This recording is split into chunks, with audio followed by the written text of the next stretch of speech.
দেখুন, নক্ষত্র কৃত্তিকা যাদের গণ দেবাড়ি রাক্ষসগণ খুব স্পষ্টবাদী। কৃত্তিকা নক্ষত্র এতটাই স্পষ্টবাদী, চোরকে ডিরেক্টলি বলতে পারে যে তুই চোর। আমরা একটা কবিতা পড়েছিলাম নীরেন্দ্রনাথ চক্রবর্তীর লেখা, যে বিশেষ এক রাজা, এবং সেখানে একটা বিশেষ লাইন ছিল যে রাজা তোর কাপড় কোথায়। কৃত্তিকা কিন্তু সেই বাচ্চা হতে পারে যে ডিরেক্টলি বলবে, বা বৃশ্চিকের কোনো জাতক জাতিকা সেই বা শিশুটি হতে পারে যে রাজা তোর কাপড় কোথায় ডিরেক্টলি বললো। দেখুন, প্র্যাকটিক্যালি মেষের মধ্যেও এই প্রভাবটা থাকে, তবে কৃত্তিকার অনেক বেশি থাকে।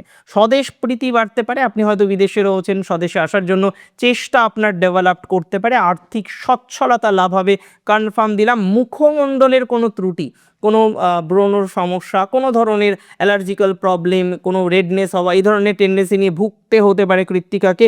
উচ্চারণগত ত্রুটি যাদের আছে, যে সমস্ত শিশুদের, তাদের চিকিৎসার মাধ্যমে কিছুটা ডেভেলপমেন্টের জায়গা দেখতে পাচ্ছি। স্থায়ী সম্পদ বৃদ্ধির জায়গা কৃত্তিকার রয়েছে, তবে রাজনীতির থেকে কৃত্তিকাকে থাকতে হবে যথেষ্ট সতর্ক।